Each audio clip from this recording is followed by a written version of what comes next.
അമേരിക്കയുടെ ഡിമാൻഡാണ് ഇന്ത്യയിൽ ഇപ്പോൾ ഒരു ബ്ലാസ്റ്റ് ഉണ്ടാകുന്നു, അല്ലെങ്കിൽ അൺലോഫുൾ ഇവൻ്റ് ഉണ്ടാകുന്നു.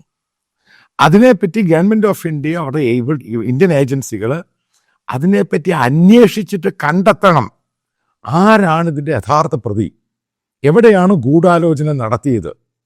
അത് എല്ലാ വെർട്ടിക്കൽസും അന്വേഷിക്കണം. അതിനുശേഷം അത് ഇൻ്റർനാഷണൽ കമ്മ്യൂണിറ്റിയെ കൺവിൻസ് ചെയ്യണം, എവിഡൻസും തെളിവും ഉൾപ്പെടെ. അതിനുശേഷം മാത്രമാണ് നെഗോഷിയേറ്റ് ചെയ്യണം, ടോക്സ് നടത്തണം. അല്ല പെട്ടെന്ന് കൊണ്ട് ബോംബിടരുത്. അതായത് ബാലക്കോട്ടും ഓപ്പറേഷൻ സിന്ദൂറും ഇന്ത്യ ഇനി ആവർത്തിക്കില്ല എന്ന് അമേരിക്കയോട് പ്രോമിസ് ചെയ്തു. മനസ്സിലായോ ഈ കാര്യം? ഇത് ഞാൻ പറഞ്ഞു തെറ്റായിപ്പോയി. ഇന്ത്യ ഗവൺമെൻറ് പറഞ്ഞു ഇനി അതുണ്ടാവില്ല.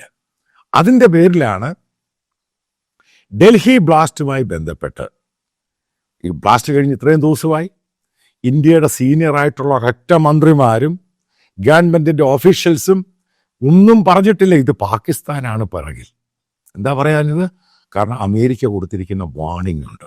ആദ്യം അതിനെപ്പറ്റി ഇൻവെസ്റ്റിഗേറ്റ് ചെയ്യുക, തറവായിട്ട് ഇൻവെസ്റ്റിഗേറ്റ് ചെയ്യുക, എന്തൊക്കെയാണ് പ്രൂഫ് ആ മുഴുവനും എടുക്കുക, എന്നിട്ട് ഇൻ്റർനാഷണൽ ഫോറങ്ങളിൽ അത് മുഴുവനെ എസ്റ്റാബ്ലിഷ് ചെയ്യുക. പാകിസ്ഥാൻ പുറകിലുണ്ടോ, ചൈന പുറകിലുണ്ടോ, ആരാണ് പുറകിലുള്ളത്, എവിടെയാണ് ഗൂഢാലോചന നടത്തി, ആരാണ് സപ്പോർട്ട് ചെയ്തത് എന്നതിന് ശേഷം മാത്രം ഇതിനെപ്പറ്റി ഒരു സൊല്യൂഷൻ ഉണ്ടാക്കും. അല്ല പെട്ടെന്ന് ചാടിക്കേറി ബോംബ് ചെയ്യാൻ പോകരുത്. പോയി കഴിഞ്ഞാൽ അമേരിക്ക ഇപ്രാവശ്യം പറഞ്ഞിരിക്കുന്ന സംഭവം സാങ്ഷൻ, അതായത് ടാരിഫ് അല്ല സാങ്ഷൻ, ഇനി അതുണ്ടാകാൻ പാടില്ല.